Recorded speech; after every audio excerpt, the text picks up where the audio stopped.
Welcome to the Energy Capital. I'm your host, Doug Lewin. For this first episode of the Energy Capital podcast, I wanted to have former Commissioner Will McAdams of the Public Utility Commission of Texas. When we recorded on January 9th, he had only left the commission a few weeks before, and we were just days away from another Arctic blast, the third one in 4 years, descending on Texas. That was fitting, as Commissioner McAdams was the first appointee to the Public Utility Commission after all three commissioners resigned following Winter Storm Uri.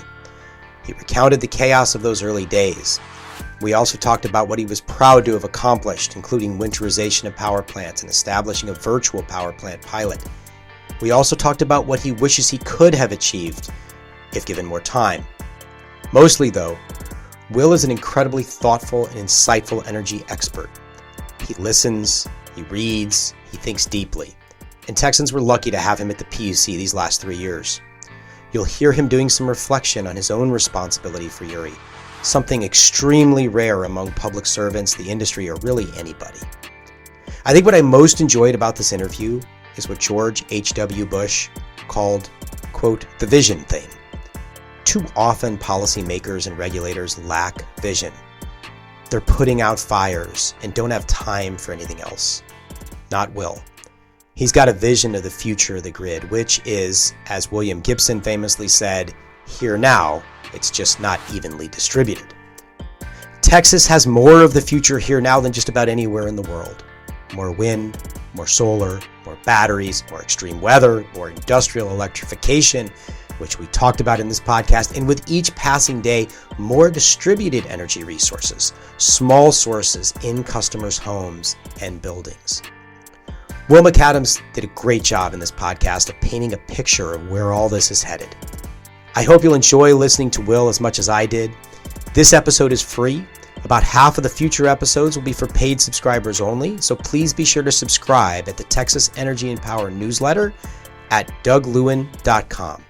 Here's my discussion with Will McAdams, former commissioner of the PUC of Texas. Will McAdams, welcome to Energy Capital. Hey, thanks, Doug. Glad to be here.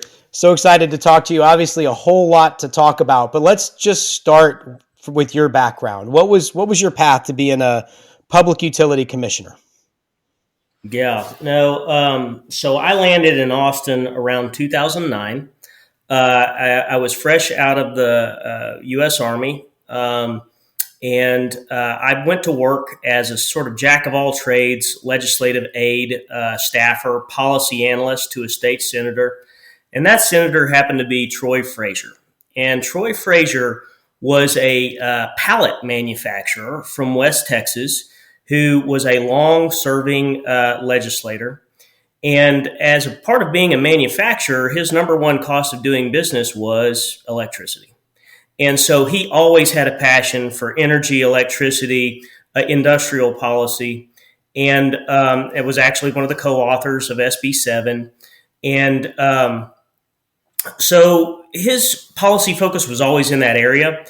Over 2 years of working for Frazier, he began to shift me into that policy area as his aide analyst designated to focus on energy, especially the Public Utility Commission. He eventually regained the chairmanship of the Committee of Jurisdiction over the Public Utility Commission and ERCOT, oversight of ERCOT. I was his legislative director and kind of his point staff person on grid-related issues. And I held that spot for both Frazier and several other members of the legislature for the next 8 years. And so I worked for Frazier. I worked for Charles Schwertner, who authored Senate Bill 3 during the 2021 session. I also was the director for Senate Business and Commerce, the Senate Committee on Business and Commerce under Kelly Hancock, who authored Senate Bill 2 in 2021. So I had a strange nexus in terms of the issues.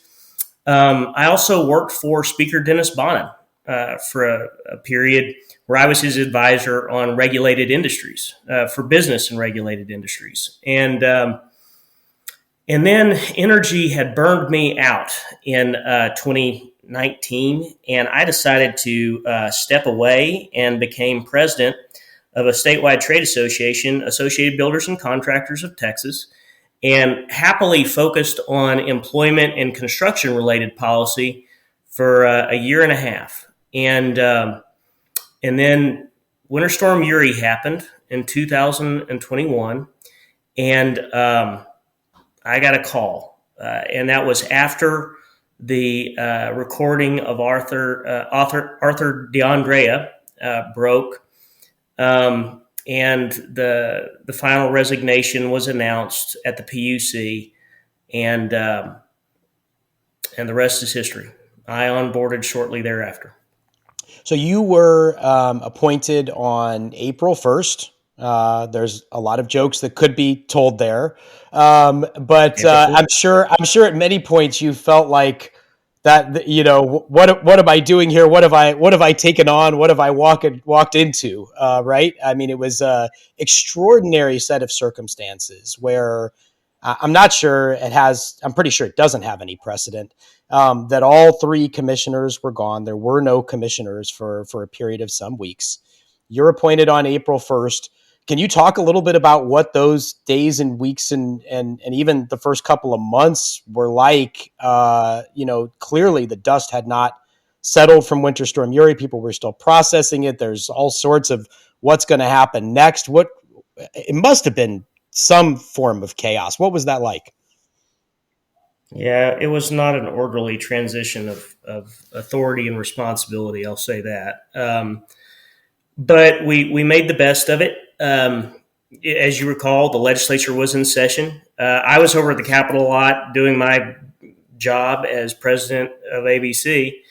And I remember sitting down in a legislative office watching the marathon hearings just on the telecast. And they watching the Q&A between the senators, the House members, and the commissioners at the time.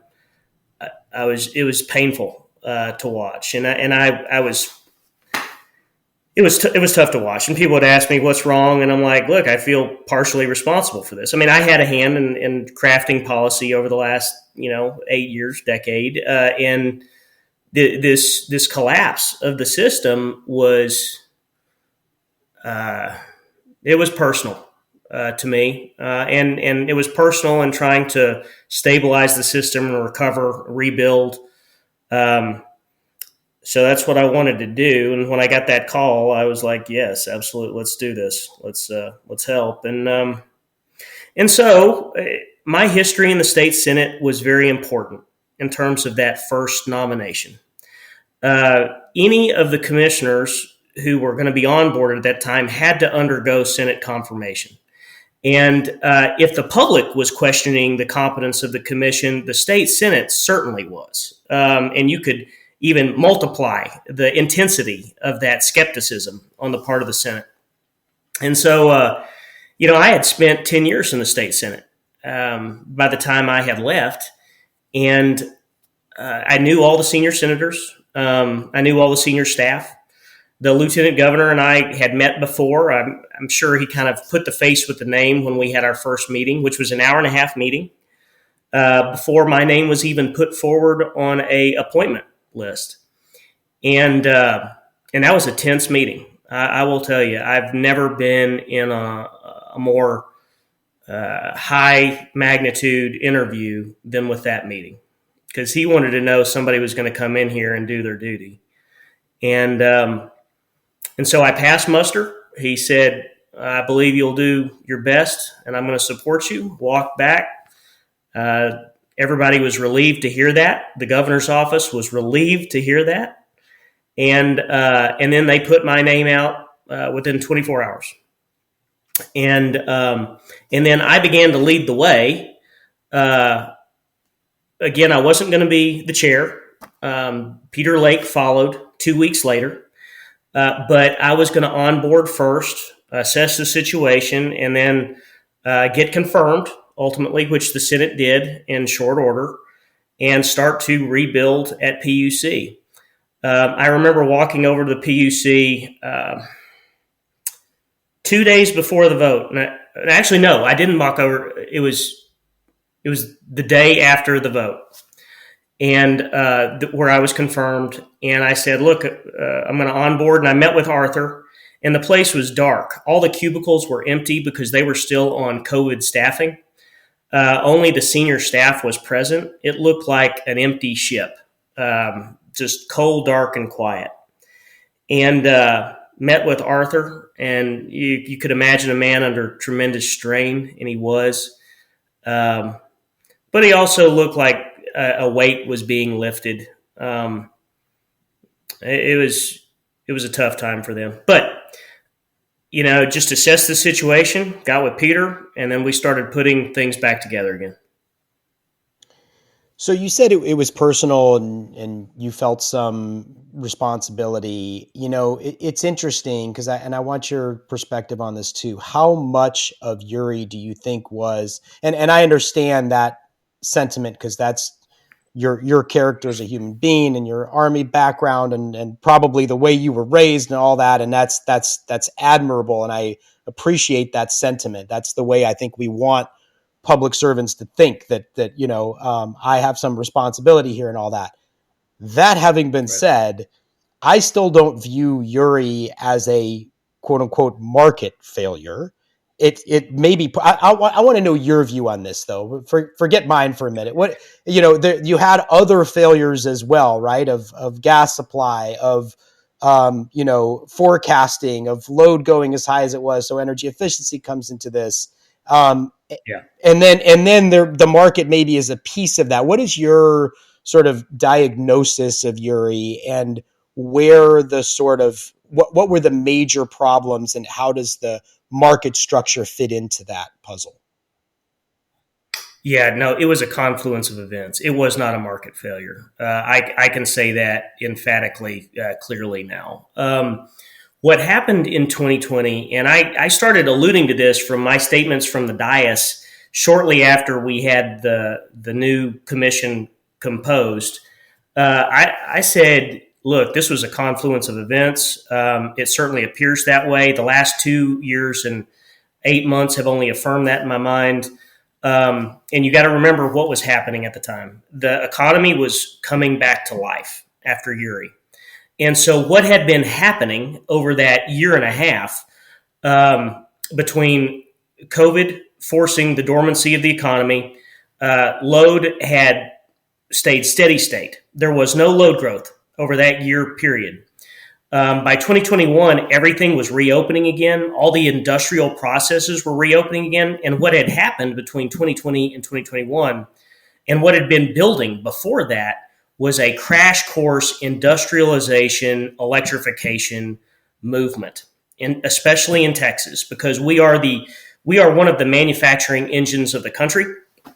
And so what we didn't realize is how much gas-driven industrial processes over that 2-year period were being converted to electrified systems. So they were, instead of burning gas-fed boilers or internal gas-fed systems, they were switching that over to a plug-and-play system where they could account for the carbon emissions that they were producing, where they could account for the energy costs associated with that, where it wasn't necessarily directly tied to the volatile natural gas system. And what we saw was a dramatic increase in load growth at the same time as this winter storm was bearing down on Texas. And it was a snapshot in time, but it hit us at a point where the PUC and ERCOT were not tracking the criticality of the electrons being diverted to those loads. And as a result, key systems failed. And that became a cascade of failures that rippled its way through the entire system. That's when curtailments occurred. That's when, and this followed wind generation freezing in place because of the magnitude and the moisture associated with that winter event. So it became this pancaking cascade of failures that took the system down and took it down for several days. So that's what I would say. So let's pivot a little bit, and although it's related to the last question. So You were there for nearly 3 years. Obviously, when we're talking, you've left the commission. What are you most proud of when you look back at your tenure there, and what do you wish you had more time to focus on? Yeah, I'll just put it that way. Yeah. Well, I was most proud of we held our ground on weatherization. We and I would like to advertise this for the public. We have a winter event that appears to be headed our way this coming weekend, and preparations are underway. I'm fully confident that everybody's taking necessary steps to make sure that they're winterized and weatherized. I urge the public to do the same. However, at the time, we were in this paradigm shift discussion about who bears the cost of these efforts. And at the time, we dug our heels in and said, no, statute has given us direction. These costs will be borne by the resources that support the system. This is a part of their cost of doing business, just like any business has a natural regulatory cost of doing business. And we will establish a standard that will be very stringent, that they will be held account to. I had a part in establishing that stringent standard. I had a part in holding the line on ensuring that wind chill was accounted for, and I think we're going to find out how important that is this coming weekend, because it's going to be windy and it's going to be cold, and the temperatures will be extremely low as a result, and they will feel extremely low. And so metal is going to perform in a certain way under those conditions, and we need to make sure that that holds up. So we impose the weatherization standards that are absolutely the most conservative, quote unquote conservative, but stringent in the country. NERC is looking at those standards as an example. I believe it'll play an important role in informing what their ultimate standards are for the nation. So Texas will have led the way. And then the second thing I'm most proud of is we stood up the Aggregated Distributed Energy Resource pilot program in a 5-month period, launched it to where it was live within 9 months. And at the year anniversary, we had the first electrons being dispatched into the system as a result, allowing everyday consumers to become a resource, a virtual power plant system to support system reliability. And I think one day we will be able to account for them in resiliency plans for the system. So I think we started building a road to the future, and I was a part of that, and I'm extremely proud of it. And what do you think is sort of left undone? What do you wish there had been more time to focus on? I was so focused on just the day-to-day triaging of ERCOT at the time of this transition, and Southwest Power Pool, working on that. I wish we could have addressed cost allocation in terms of distribution infrastructure costs. And I believe that is one of the most profound things that the commission can take up over the next 3 to 5 years or frankly, the legislature. I believe this issue is ripe for the legislature to begin arguing, that will determine who pays for distribution costs. Because I believe what's coming is the distribution system is going to be upgraded in a dramatic way over the next 40 years.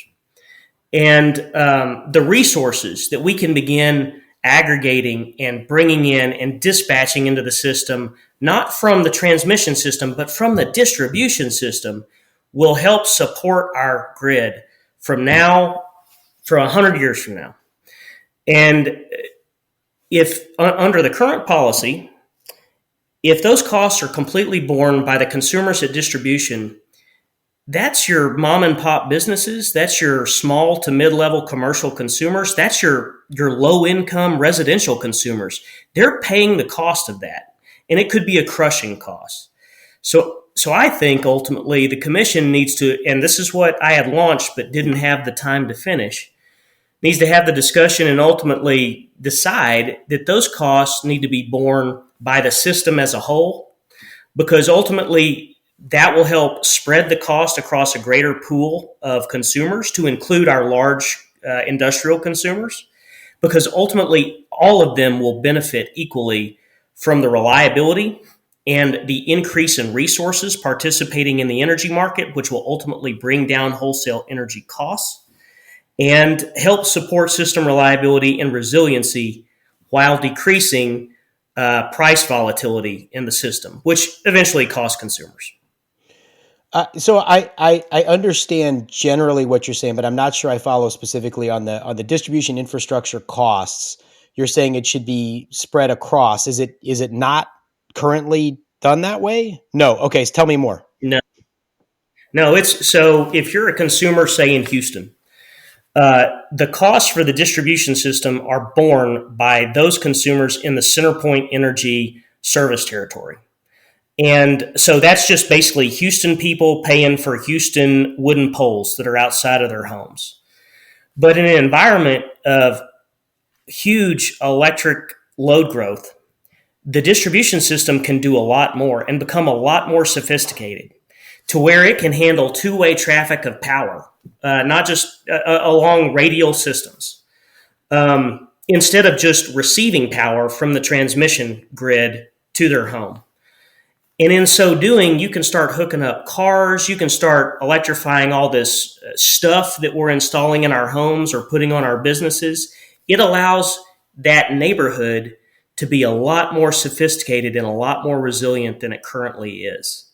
But it requires a lot of upgrading. And we don't know the magnitude of the upgrade to the distribution system or the magnitude of the costs associated with that. We don't know the magnitude. But once that happens, but we know it's going to be big, right? Because like we know it's talking, big. this crash. Yeah. The crash course you were talking about in industrialization and electrification prior to Uri is like a fraction of what we're about to see over the next 10, 20 years. It's the tip of the iceberg. And I'm telling you, the iceberg's big.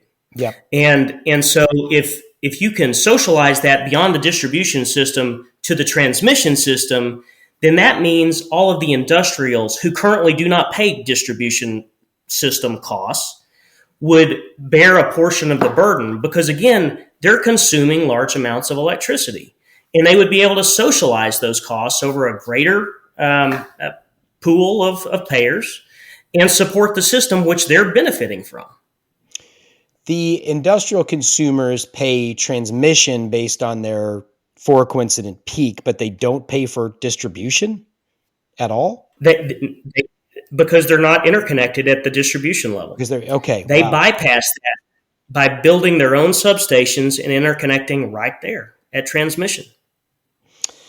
So does this? So that's obviously a huge issue. The who pays. I also wonder if sort of a first step to that is it's something like distribution resource planning, which we don't really do in any kind of a transparent way right now. Obviously, the utilities do their own distribution resource planning, but having some kind of a market signal to solar and storage and energy efficiency, forget the technology, it can be all kinds of different technologies. Like, hey, there is a need over here. We think we need to invest tens of millions of dollars in distribution infrastructure.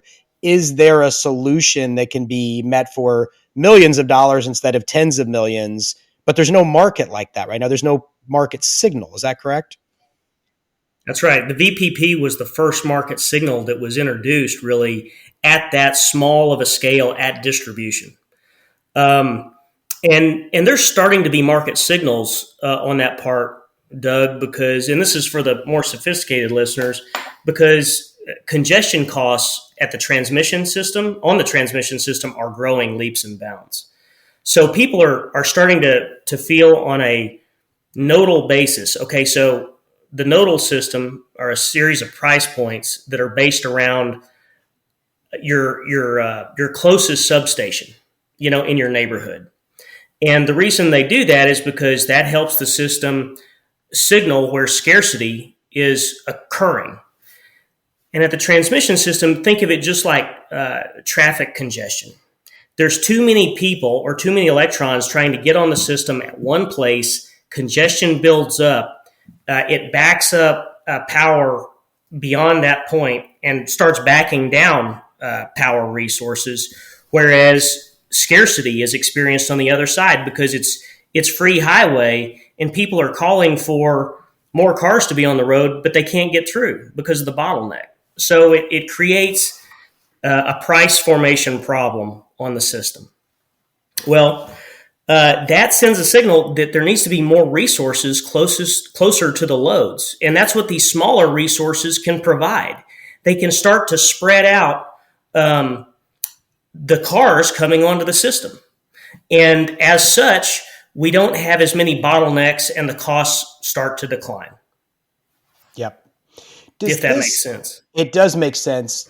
Does this inevitably lead to some kind of a distribution system operator model or DSO? This is talked about a lot at conferences and in white papers. And for those, we always want to make this podcast both accessible to a general audience and interesting to an in the weeds audience.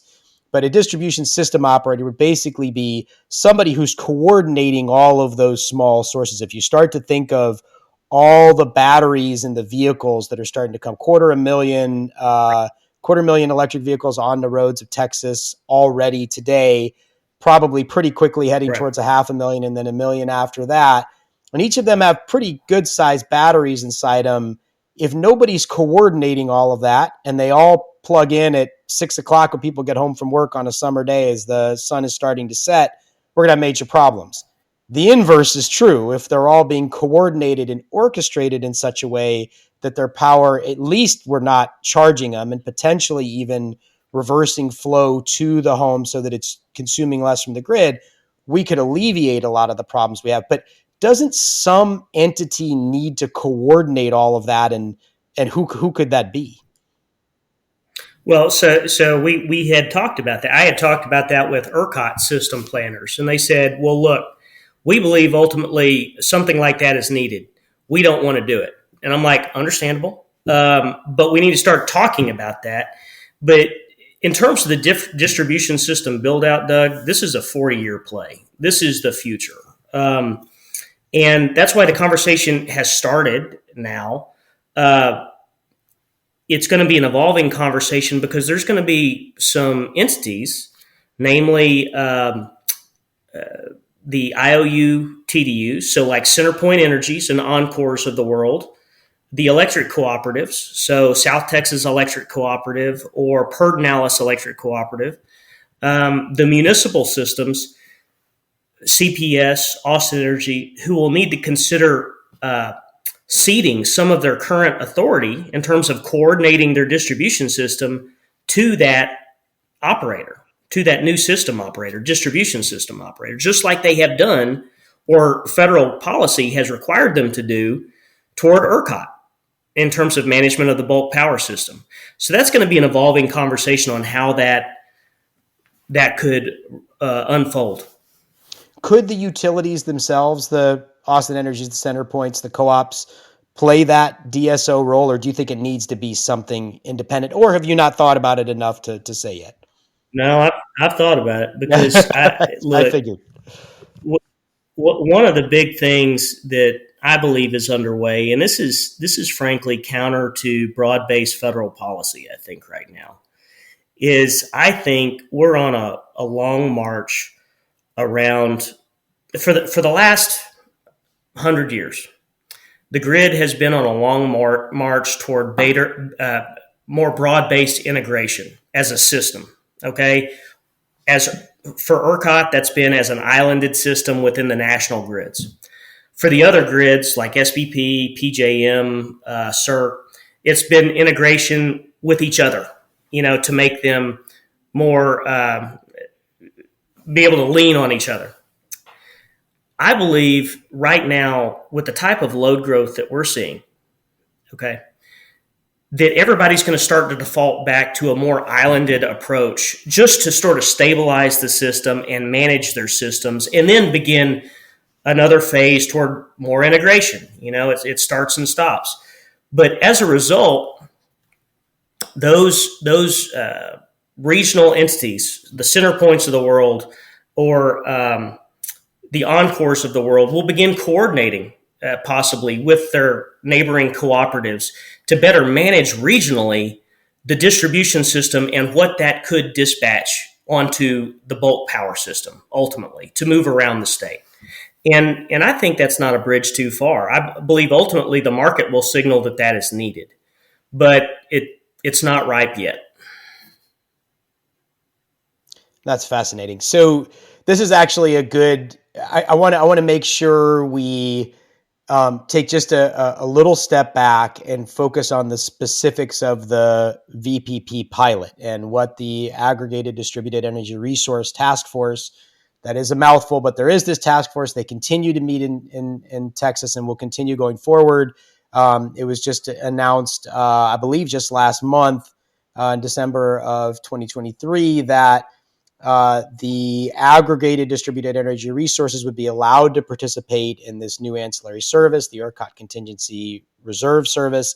So it's kind of growing in the ways that it can actually serve the state, serve the grid, serve Texans. And that pilot is very related to everything you're just talking about at a high level.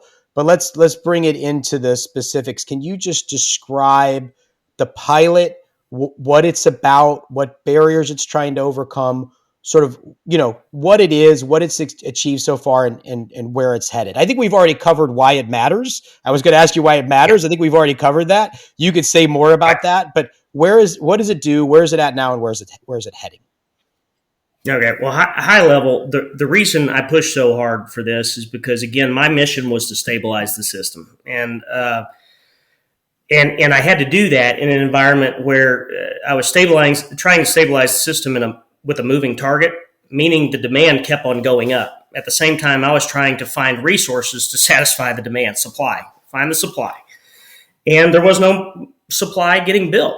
Everybody was petrified of the volatility and the unknowns about the market and the market design. And a lot of that was PUC introduced, and we tried to sort that out over time. The bottom line is, I knew that the public's confidence had been shaken in the grid, and the reaction that I would have or anybody would have is like, I'm going to start to take care of myself. I'm going to take care of number one first, and then I'll worry about number two, which is the system. And people were investing under that motivation. And they were buying Generac generators. They were buying PVs, or they had solar panels on their roofs already. They were like, at that point, all right, I'm going to pop for the battery and pair that up with the battery, and I'm going to make it through the next winter storm or hurricane or whatever's going to come along. And so I knew that number, the number of those type of resources was growing out there. And I wanted to figure out a way, all right, how does our market begin to co-optimize that pool of resources within the system? And so that was the ADER pilot. That was the driving force behind allowing virtual power plants or communities with aggregated resources to use technology that they had available to bid into the ERCOT energy markets, namely ancillary markets, which for you laymen out there, that's like our emergency service markets. So the backup power of the system, and sell that into the system at peak need, when need determined that that energy would be most valuable. And that's what this system does. It specifically targets not the big batteries or anything like that, but I'm talking about everything below 1 megawatt. And to put it in perspective, 1 megawatt is a Walmart, or it's a neighborhood of 300 to 600 homes. Or it's a water treatment plant with a neighborhood around it. It's all kinds of stuff like that is as close as you can get to the ultimate end-use consumer, and that's us. And so we did that. We set up the system. We created the market within a market, and now they are selling in to the emergency services, and people are making money. And now other people are thinking about, okay, maybe this isn't a $70,000 out-of-pocket cost. Maybe I can build this or put it on my home and I can have it paid for in a certain amount of time under this market structure. Now, ECRS, you talk about ECRS. That is the most flexible emergency service that we have in the system. Okay, that was our newly created stealth fighter, if you will, of an emergency service. That's the latest and greatest thing we have to deal with a system that is more variable in nature, meaning we have to manage a system that has more variable resources like wind and solar, but also higher load growth. And with the loads, meaning the consumers are doing more things that changes their patterns over time. So ECRS is designed to be there no matter what. And now that ECRS is open to the virtual power plants, they are perfect to meet that need because they can dispatch almost instantaneously. They are extremely flexible in an environment where flexibility is the watchword of the day and the thing that should be most valued.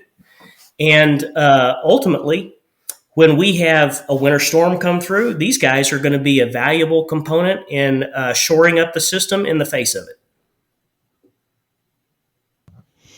Yeah, totally agree. So very related to that, and I'm interested in what you think the potential of demand response. So demand response can be storage, of course, but let's also talk about storage is injecting power into the grid.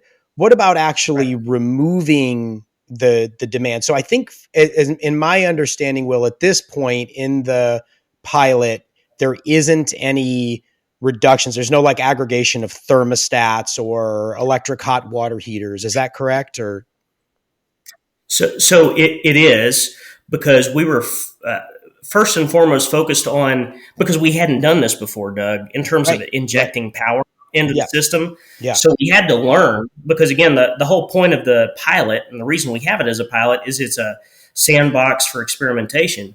But we wanted to see what the injection and dispatch look like.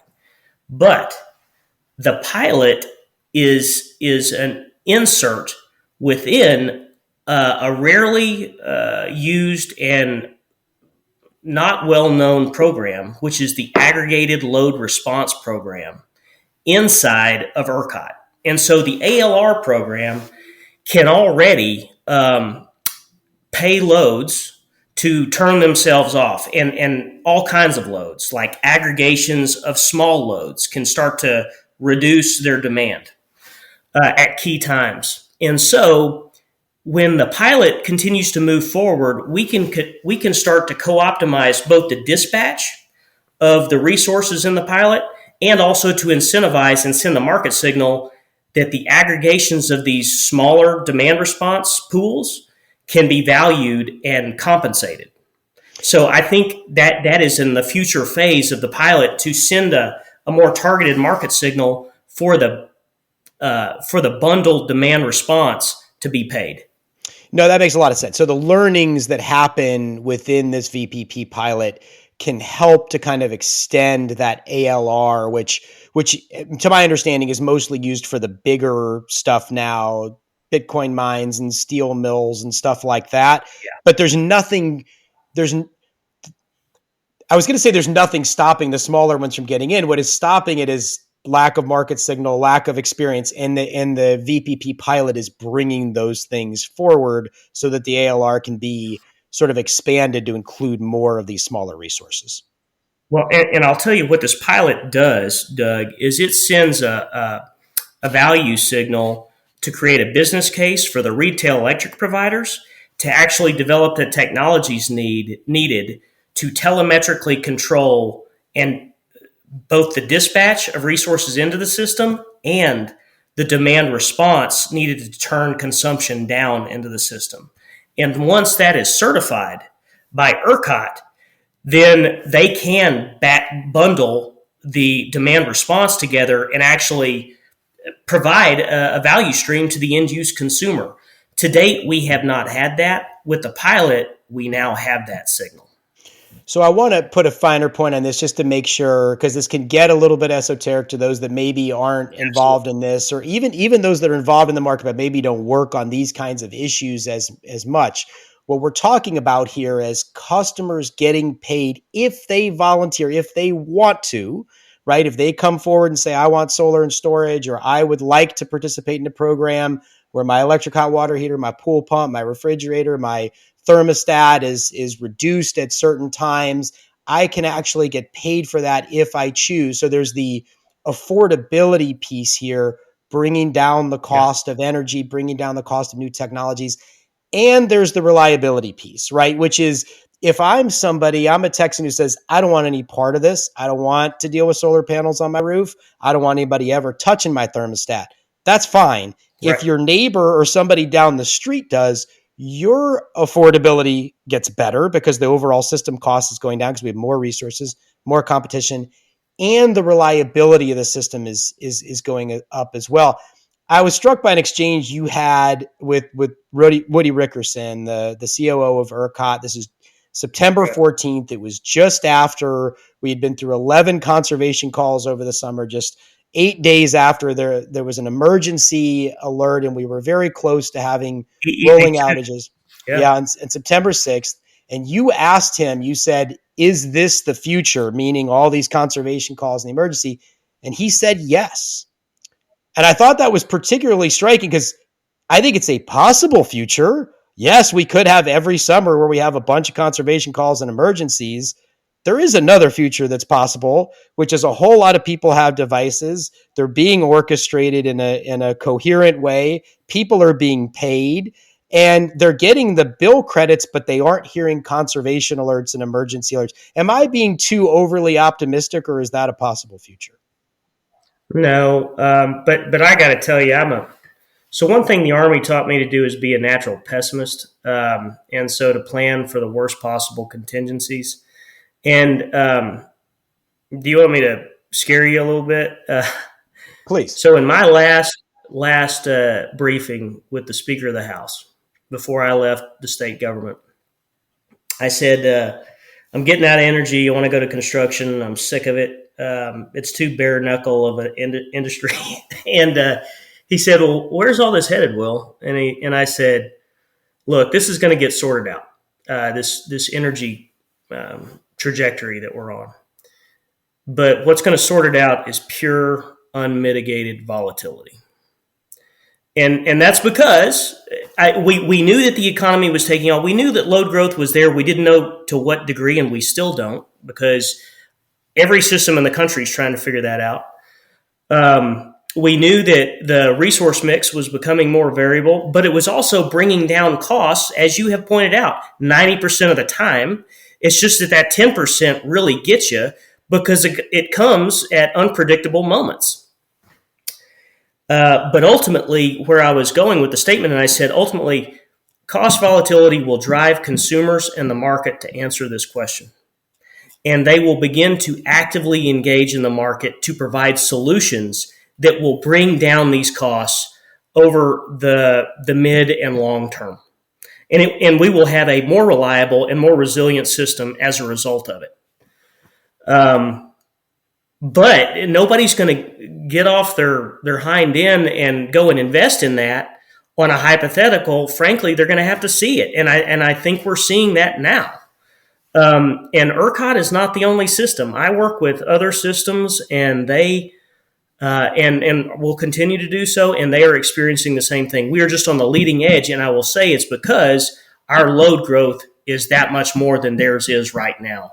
But they see the beginnings of their load growth beginning to take off, and it's taking off during the winter season, for which no system in the country is designed for, including the northern systems.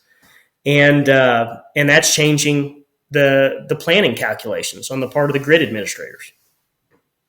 So your contention is that there's going to be a lot of volatility going forward, and it's the demand. Tell me if I'm putting words in your mouth there. And the demand side resources that customers are bringing to the table themselves are going to be a major solution. Is the near-term answer. Near term. Is there a longer term, or you're just not sure what the longer term is? And that's where the pilot comes in. It's that more aggregated dispatch of power. Okay. Because, again, the sun's going to set unequally over time because, again, it's setting over the arc. Those electric vehicles will begin their charging patterns at different times because of the setting of the sun or when they're getting off work because of time zones. Any number of permutations will change the load profile on a regional basis, and therefore the closer to the loads that you have enough disparate resources dispatching will satisfy their needs. It'll be a more co-optimized system. And I know I'm using a lot of big words that are common speak in our world, but bottom line is the grid will manage itself better because we'll have more options, and the market will provide those options. Yeah, if there's a market, well, which we'll get to in a minute, or what that market looks like and what that market structure is, and if it's properly incentivized Sure. these different resources. So we'll get there in a minute. But before we go there, you've talked often about the bigger challenge that is reflected in winter. You were just talking about it just a minute ago.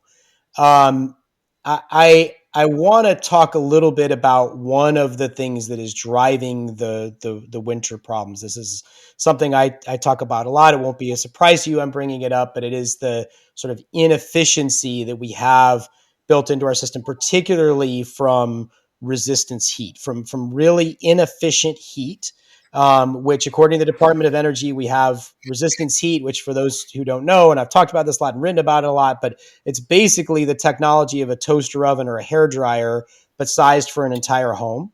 We're still building homes in Texas that have resistance heat, strip heating. It's called a lot of different things: baseboard, strip heating, resistance heating, but it is very inefficient. It's in 3.5 million homes in Texas.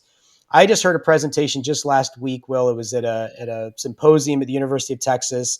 Some researchers there were doing some looking back at Uri. Of course, we don't know how much demand was during Winter Storm Uri.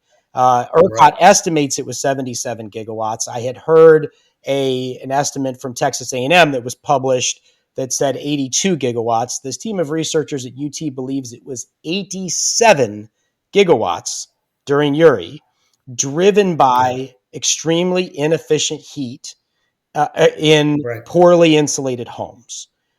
You talked when you went to the Senate for a hearing in the summer of 2021. You talked about the need to look at energy efficiency programs and the like.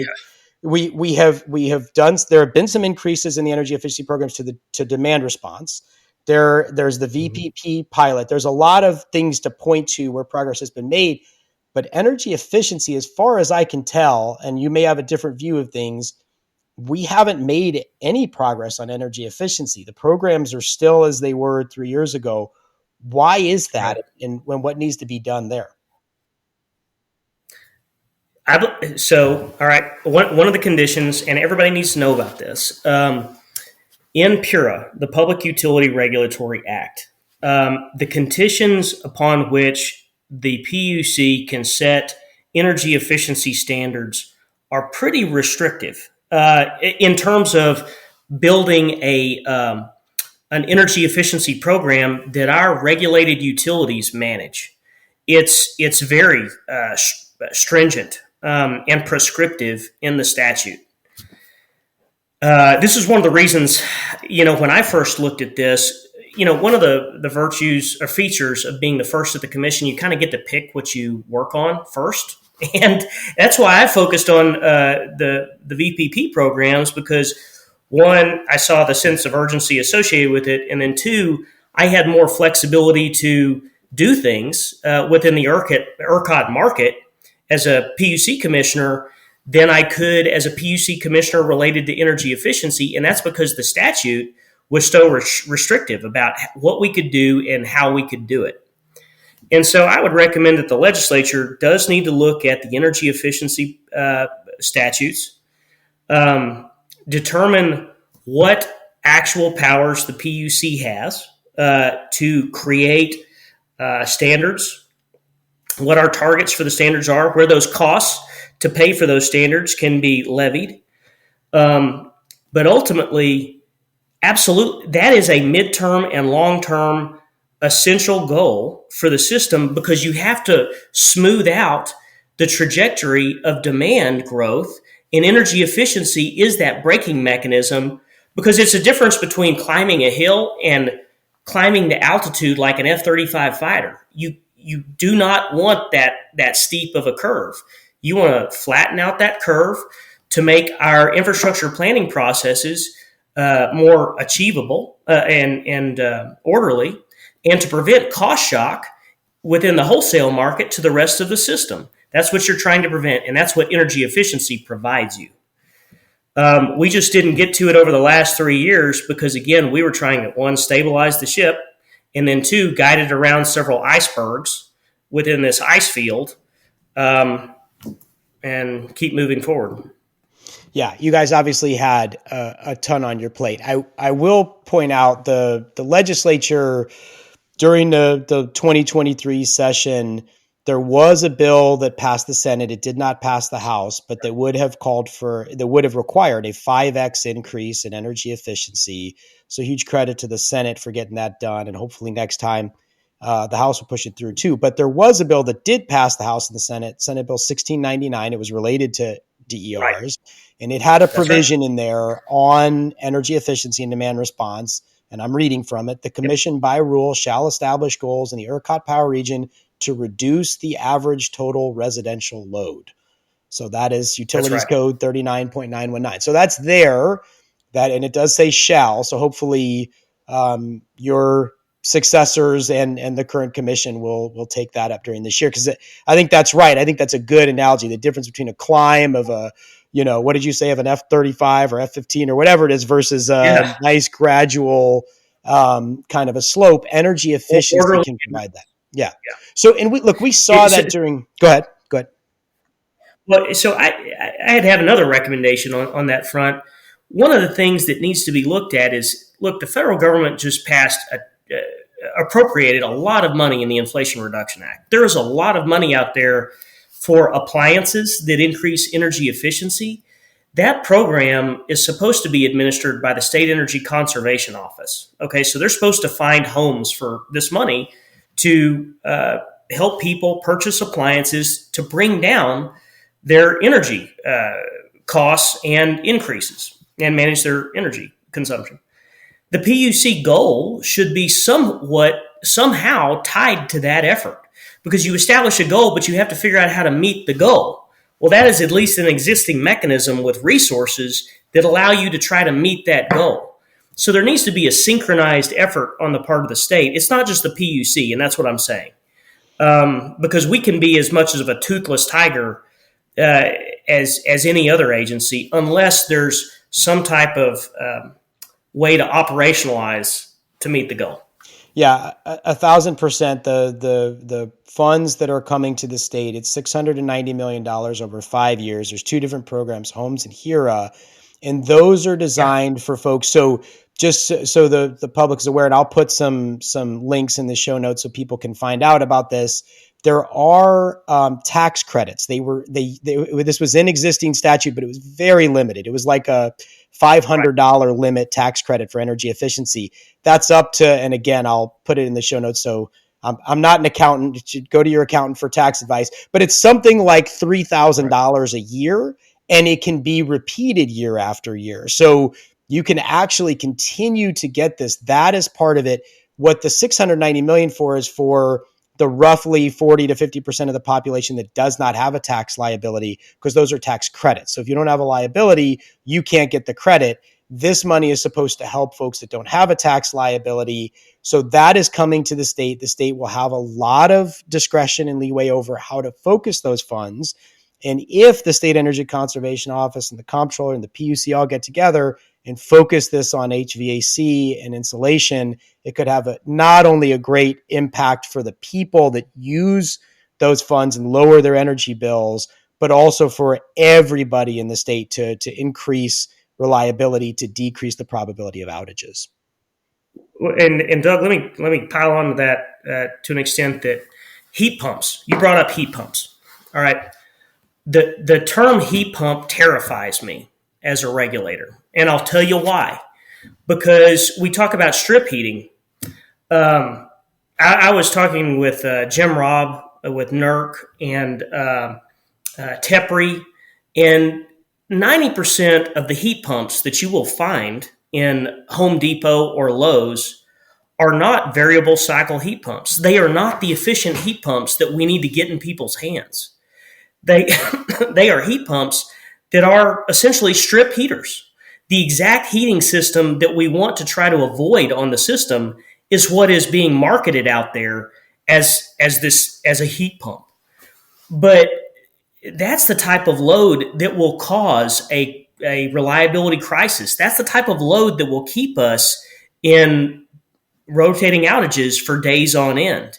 And that's what every system around the country is seeing, is load growth, demand growth during winter months. And it's because people are buying the wrong kind of equipment at these stores and installing them.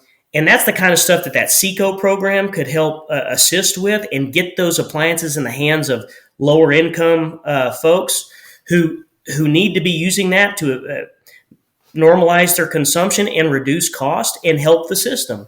But we have to have some type of coordinated strategy, and you've been preaching on that for a while, but we need it. Yeah, and that really, I think, is the role where the energy efficiency programs that the PUC oversees through the utilities, the SECO programs that are coming from these federal funds, that's the role of the incentive. Because I get asked this a lot. Why can't the market solve this? These are such great technologies. They save people so much money. Why can't the market take care of it? Because when you have something break at your home, which I've had happen in a Texas summer, not a pleasant experience, you take what they have. Right. You take what they have, right? Because you have to get so this is the role of incentives, is to bridge that gap. So a consumer that is in trouble and needs that solution quickly has actually the option. You make sure that the stores are carrying the higher efficiency stuff, and you make sure that the difference in the cost is negligible or even zero. So it's very easy for the customer, instead of putting in the very inefficient equipment that is going to make the grid reliability problems worse, you bridge that gap so that they're putting in the higher efficiency equipment that's going to increase our reliability. Hopefully there's a lot more to come on that. I think you're exactly right that the coordination between SECO and the Comptroller's Office and the PUC is going to be incredibly important in 2024. Agreed. All right, so let's shift gears just a little bit, because I definitely, you mentioned, we started this conversation by you saying I believe it was your first job at the legislature was with Troy Frazier. Is that right, in the Senate? That's right. So you were kind of, you started off some of your formative experiences with a guy who was a big advocate for competitive markets, for the energy only market. Let's talk about different, and you obviously over the last 14, 15 years, Will, I admire you so much. I think you are a person that has and I don't know if this comes from military background or just your nature or whatever. I've listened to you talk a lot when you're on the dais. You question your own assumptions. You're obviously somebody that tries to talk to a lot of different people, get a lot of different perspectives. You have looked at a lot of different markets. You've obviously been active in SPP at your time on the commission, but I've heard you talk eloquently about MISO and PJM. Even I've heard you bring up Australia a bunch of different times. Can you talk about markets and their evolution and where they're heading? We have an energy only market still, mostly, though it's a little bit in doubt if that's even what we actually have right now. What in your mind? I'm just gonna. I could ask a question here, but I'm just gonna share your thoughts on markets and where you think what you think the evolution of them is. Where are they headed? Yeah. So I had a role in killing capacity in Texas in 2013. I helped organize a hearing of the state Senate that questioned capacity in Texas, and this was when we were really debating. The commission was debating whether to just unilaterally move from an energy only market design to a capacity market, and in 2021, I was wondering, okay, did we really screw up? Did we not move quickly enough to capacity? Even though we have aspects of capacity in Texas, our ancillary services are capacity, a form of it. The methodology that we produce for ancillary services determine forward capacity values in side markets. And so, in my experience as a commissioner, when I got to see the other systems around the country, and I work with SPP, Southwest Power Pool, and to put in perspective, SPP, if you're looking for the most traditional power system in the world or in the country, that's Southwest Power Pool. That's made up of 16 vertically integrated utility monopolies that have all three tiers of the supply chain, from the power production to the transmission and distribution delivery of the electrons to the servicing of the actual consumers, so the retail end of it. Those are vertically integrated monopolies. And so if there's any system that is regulated, fully regulated in the world that can manage through this energy transition, that's Southwest Power Pool. And then on the other extreme, you have ERCOT, which is completely deregulated, and everybody keeps wondering if we're going to make this thing work. But over the last 3 years, 2 years, 9 months, or 8 months, so I looked at PJM, I looked at their capacity market, and capacity is excellent for retaining generation, okay? It is excellent for propping up previously installed plants. Now, the question is, will it pay to install anything new? The replacement values, because eventually any piece of machinery, any piece of metal is going to break off, shear off, rust, burst into flames, melt down. It will go away. And the question is the capacity value enough to install something new? And in PJM, they did do it for a finite amount of time, and that was after the shale revolution. The Marcellus Shale is a captive shale play in the heart of PJM. Much of the energy value is predicated in electricity is predicated upon the value of natural gas. And when you have captive natural gas that is going to be rock bottom cheap, you're going to get new power generation built over top of that. Oh, and they might get a side payment of a capacity payment. And that's what happened for the last 10 years. They built some new power plants, but at the same time, they lost just as many power plants as they were building new. And at the same time, their load began to take off just like ERCOT's did. So they're experiencing load growth, and they are not building enough new to support the load growth. So it's the same problem that every other system in the country is facing. So is capacity the answer? My view is it's not the whole answer. It may be a component, and that's why I had more of a nuanced view on the performance credit mechanism discussion at the commission. I want to make it work, tried to make it work. SPP is talking about how to make it work as well right now. But it isn't an all-in my view, it wasn't an all-in capacity construct. It was another adder that would actually pay people to perform, or pay them if they in fact did perform during system of high risk and system need. And it was, again, a market-driven approach to entice you to dispatch an electron, to take the risk and dispatch an electron into the system.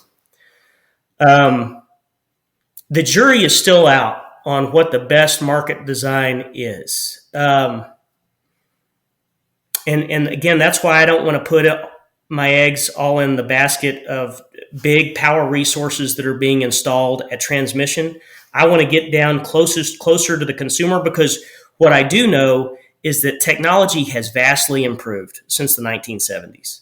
The computational power of our country, of our world, has increased. The ability to co-optimize the system in a truly co-optimized sense, to be able to dispatch the appropriate resource at the appropriate time on a millisecond basis, is right at our fingertips. And that means that we can have more smaller resources working together rather than a big fleet of huge power plants across the state that basically incentivize overbuilding of the system, inefficiently committing capital on long-term projects. I believe that's not the way we need to go. But I think I might get outvoted today, but I think I'll be proven right in the future. You said you wanted to make performance credit mechanism work. It's obviously it had some, famously some guardrails put on it by the legislature, namely a $1 billion net cost cap. I don't know. In your view, can it work? or I mean, it's not going to happen in the next couple of years. It would have to be after RTC, right? Real-time co-optimization, which is, for those that aren't following this, a big system-wide upgrade to ERCOT that will by itself solve a lot of the problems. There's no one thing that's going to solve everything, but real-time co-optimization will solve a lot of the problems that are existing in the system now. But I think it's got to wait that long. I don't know. Is PCM, could it actually work? I think it could work in concert with the rest of the statutory framework that they put in. And I told the governor as such. I said that even with the cost cap, the cost cap constrains the PCM. However, it working in concert with the ancillary services and I asked ERCOT point blank, if we had PCM tomorrow, would you still need the amount or the suite of ancillary services that we're developing? And would you need a fairly robust procurement of ancillary services, such as we have today? And they said yes. Yeah, right. And the reason they need that is because they need enough behind the house capability, behind the house resources, sitting on the sideline, ready to go when wind may drop off, or to cope through the solar ramp, or to account for the single largest contingency, which we always have. Which is nuclear. Which is nuclear. Yeah, which is nuclear, by the way, right? And it's not that there's anything wrong with nuclear. It just happens, and there's a lot right with nuclear. It just happens to be the largest one on the system. So it's a lot of eggs in one basket. Yeah. That's right. Yep. And so they need a big old suite of ancillary services to cope with that. So when people were talking about PCM can do all of this, it's going to be doing all of this, plus you're going to be carrying the ancillary services. So a $1 billion cap essentially makes PCM live with the ancillaries, which it was going to have to anyway. Right. And so you need to co-optimize the system. Real-time co-optimization does that. It hopefully will produce a more realistic picture of how much ancillaries we need to carry on a day-to-day basis to cope for contingencies and variability of the resource mix. And then a PCM adder is going to be on top of that, along with on top of an ORDC adder that gives you that value signal that you need to be there. You need to lay on that gas in advance. You need to deal with Energy Transfer or any other pipeline operator to have that gas contract. And you need to perform during that high-risk hour, because we don't necessarily know when that's going to be. So we're going to do this on a settlement basis. And you make sure that you're performed and you're going to get paid. And you're going to do very well that year. Yeah. We could do a whole hour on PCM, but I'll restrain myself. So I do just want to ask you, and I don't want to spend a lot of time on this, but I think it's important to ask you this question. And in 2021, when you were first appointed, you had an idea for dispatchable energy credits. I liked that idea at the time, and I actually think that PCM seems to be sort of morphing into something that sounded like dispatchable energy credits, like the idea that, but for that to work, doesn't it have to be technology neutral? Doesn't it have to be if you are? Oh. No, it does not. Okay, go on. No, I didn't say no. I said so that's true. It can be either. A DEC is proportioned, again, not to be the all-in capacity payment. So it can be targeted. But if you want it to not produce a competitive advantage for any particular resource, because that's what it does. It pumps money toward a subset of the market, which will skew, and I conceded this when I laid it out. This may have the effect of skewing bids into the dispatch engine of the system. But I rationalize that, and I'll admit, look, I've worked in politics long enough, I can rationalize anything if I try hard enough, that we already have production tax credits that are skewing the bids of wind generation and now solar generation, and frankly now batteries to some degree. But my point is, we already have some skewing of the market because of subsidies. And so I figured, well, you might as well just subsidize the one thing that doesn't have a direct subsidy from ERCOT. And I understand that there's arguments that gas is subsidized, and so I won't get into that. But if you wanted to, PCM is a DEC ultimately with a $1 billion cap for all resources that perform. So that's essentially what it does. And I said that at the time, and I thought that was the irony of where Chairman Lake kind of went, because the more it went toward establishing a clear resource adequacy equilibrium point, the more it went toward allowing demand response to be able to recover PCMs. I'm like, man, this is starting to sound more like a DEC every day, and I'm okay with that. Yeah. It's going to be really interesting to watch as that concept of PCM continues to evolve and be discussed. I think the trick here is, and I think you kind of alluded to this when you're talking about ancillary services. We say energy only. It was probably a misnomer from the beginning. Of course, there is some amount of capacity that is procured. You can't have a system that doesn't have some of that. And the question, I talked about this a lot, folks, after Uri, it's like it's not binary. This is not 100 or 0 on, off, black, white. It's a dial. It's kind of a dial that you're going to turn up or turn down.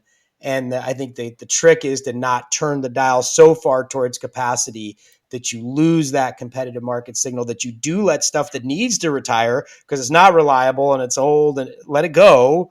Right. But also have enough of a signal that brings in resources that are available at the times of highest need. Absolutely. So that's the trick. It may be easy to describe that problem. It's really hard to solve it. And that's, I think, what everybody in the market's kind of dealing with right now.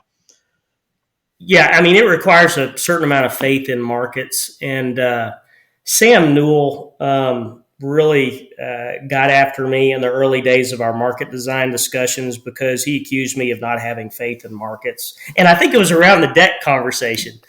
And I'm like, oh, Sam, let's not get religious about this, but I do believe in markets, and I believe they're the only way to solve this and to help us transition. But well, I have it at a high level. Yeah. I mean, here's the thing about this, because I'm certainly not religious about this. I believe that there are many things for which I think markets are not well suited. That's my view of the world. I think for electricity, It happens to be really, really well suited. I think markets work quite well here, but as with any market, you have to have the signal for the things that you need, and that's the question right now: is the signal getting through? Well, especially with the degree of sophisticated technology that we have in the energy space. Yeah. Since 1974, the world has been focused on one thing, and that has been solving for a sustainable supply of energy to meet our needs. And we have the capabilities. We have to allow a market to dictate where those capabilities are deployed and employed. And that's why deregulation happened in the late 90s. And it didn't just happen in Texas, it happened everywhere. And now everybody wants to try to talk about, okay, well, how would we put the toothpaste inside of the bottle? I don't know how you'd do it. You can't. I don't know. I mean, I guess you could, but it would be enormously expensive and it wouldn't get to the outcomes I think anybody's looking for. I think one of the key things that markets have going for it is if you do the flip side and you say, okay, what else are we going to do? We're going to completely regulate. It's going to be command and control. Humans with all their problems are going to decide this is what should happen. There's too much dynamism out there right now, right? There's too much happening. Technology is moving faster than humans can keep up with. So that's why you want markets to be able to kind of skate to where that puck is going, if you will, right? And an even scarier thought is like, okay, let's allow AI to do this. Let's turn it over to artificial intelligence. One of my points in coming on here is, so Winter Storm Elliott blew through the country last Christmas, not this last Christmas, Christmas before last.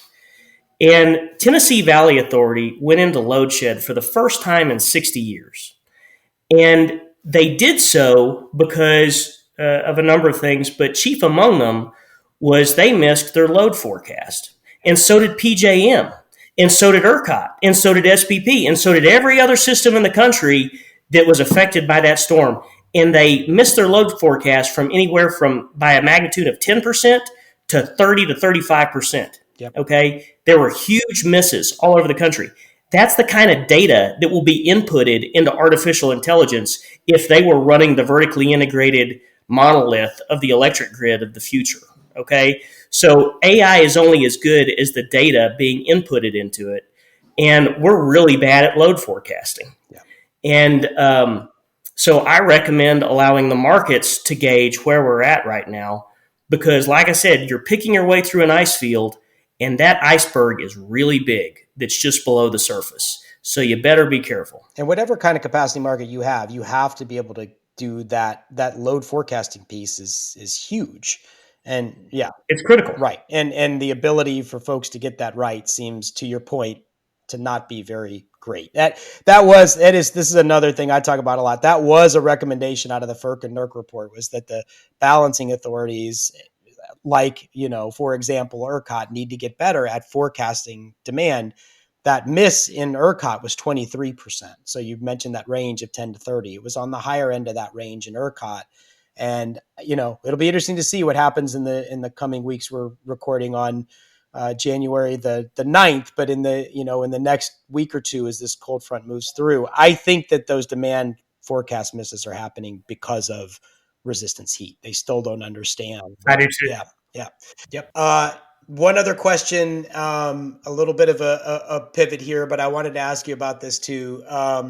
I was going back in preparation for this interview and looking back on, obviously, as I've quoted you a few times, looking back on that first year as you were sort of getting adjusted to the commission and in this sort of post-Uri reality. You said in November 2021, you were referring to the conference of parties, the climate conference that was meeting at that time, that there were going to be trillions of dollars of global capital deployed. And you said Texas will be a great destination for that capital. At the time, you said we might see, this is really amazing. November 2021, you said we might see 20 to 30 gigawatts of solar eventually. 2 years later, we've already crossed about 22 gigawatts, according to the numbers we got just a couple of days ago. So will you talk a little bit about Texas and what the opportunity in whatever this thing that's happening right now? Some call it an energy transition, some call it a energy expansion. There's lots of different words that can go on it, but something is happening. There is a lot of global capital right now going into, speaking of markets and market dynamism, a lot going into quote unquote clean energy. Do you, in your opinion, is Texas still set up, or is it better or worse than a couple years ago? What's the trend line? Is Texas a destination for that kind of economic growth?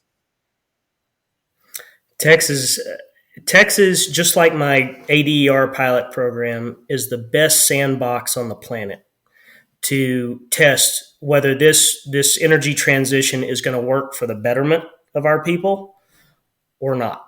And that's a great question right now. That's a historic question.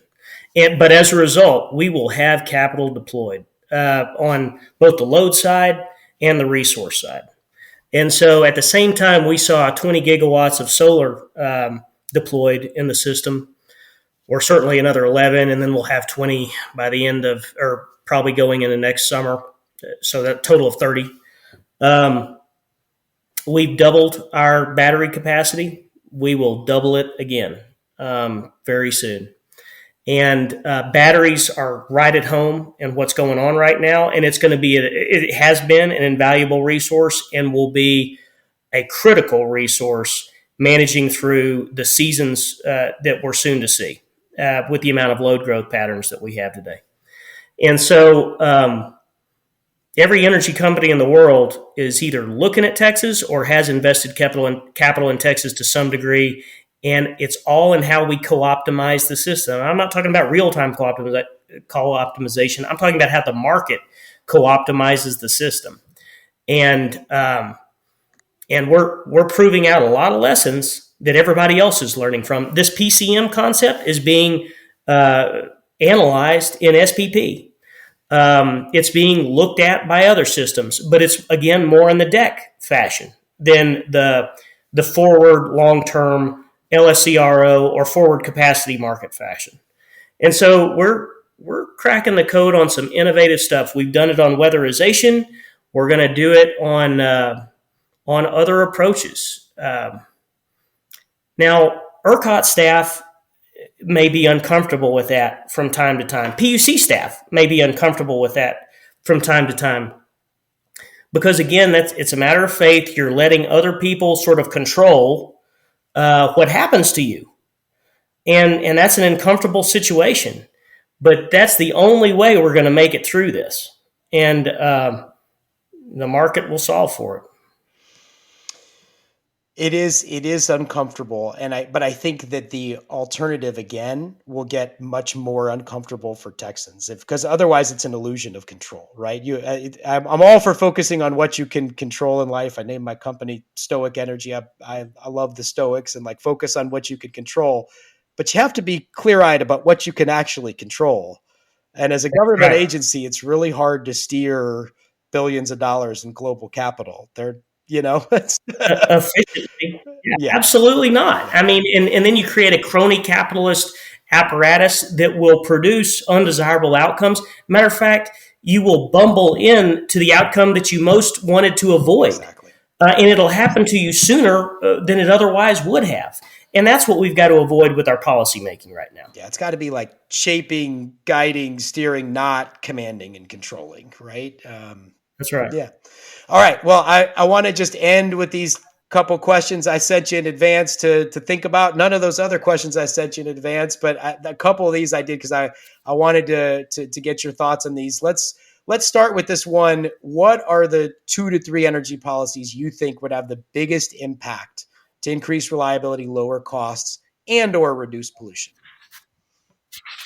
Well, this will be fast. I covered a couple of these in our exchanges, but one, allow broad-based and large-scale bidding of virtual power plants into the current suite of ancillary services, especially ECRF, since it is so well suited for that specific service, and allow them to carry a larger percentage of what, as I said, is being kept behind the house. Okay, those electrons that we know are there that can be dispatched, but eventually, what I hope to see and what that policy would allow is a overbuilding and scaling of the amount of VPPs that are out there that eventually will start to engage with our energy markets. And if they engage with our energy markets, then the ancillaries will not nearly be as necessary. And that will accomplish greater reliability. And as a secondary approach, it'll accomplish greater resiliency, and it'll ultimately bring down wholesale costs. And I would point out that it would behave very similarly for the system, just like wind did. Okay, when we went from 2 gigawatts of wind at the beginning of the last decade to 5 gigawatts of wind to now we have 35 gigawatts of wind. And like I said, for 90% of the hours of the year, that keeps prices rock bottom. If you have enough virtual power plants out there that are engaging with the system, it would reduce costs for the rest of the system. It would make our manufacturers and industrials that much more competitive on a global scale, causing business to continue to grow in Texas. So I think we're at first base of a long run around the field, and that's something that could be done immediately. Second, again, I think we should consider socializing distribution costs throughout the system. Again, normalizing the standard between transmission cost allocation and distribution cost allocation, because the technology has evolved to a point to where it provides the same benefits. The resources, the capabilities at distribution, especially after transportation electrification does continue to materialize on the system, the capabilities of distribution will support the entire system, not just the Houston area and not just the city of Austin. And in that way, the entire system can lean on itself and not compartmentalize the costs along the consumer classes of our least fortunate. And so I think that should be taken up in the next 3 years. But and ultimately, the industrials who will pay more of the costs associated with that normalization of allocation will experience the benefit and continue to grow for the reasons I said in regards to virtual power plants. It's a fairness issue. Yep. That's a huge one. Those are both huge ones.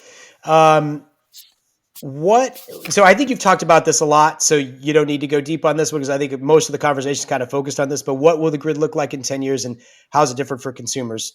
A lot of VPPs, a lot of participation, a lot of chance to earn all that. Is there anything else you want to say about that particular question? Yeah, no, there's a lot more chance for them to engage, and I think they will have every reason to engage because in the near term, costs will go up. They will go up just like they did when deregulation happened. Costs went up because you had to pay for stranded costs. You had to normalize the way the market was behaving within itself. But ultimately, I think what the systems start to look like over the next 10 and 20 years is, again, I think the grid planners start behaving more on an islanded basis. Islands connected by large-scale infrastructure like CREZ, large-scale transmission highways carrying power from more remote regions where renewables are plentiful to the load centers, to the Port of Houston, industrial-heavy areas like that. But ultimately, those regions closest to the loads would be self-supported through a more disparate and aggregated system of smaller resources like small modular reactors or VPPs or DGRs, distributed generation resources, or SODG, standalone distributed generation resources. And so it's a more co-optimized system, but it's more islanded for grid planning purposes. And that's the way everybody sort of will start building themselves back out. And ultimately, we get to a point where we can start interconnecting those zones, just like we did in the last century. But it's going to take a while to get there. Yeah, it's a really compelling vision for the future of the grid. I think if it's all right with you, we'll leave it there. Will McAdams, thank you very much for being on the Energy Capital podcast. Thank you for listening to the Energy Capital podcast. I hope you enjoyed the episode. If you did, please like, rate, and review wherever you listen to your podcasts. Until next time, have a great day.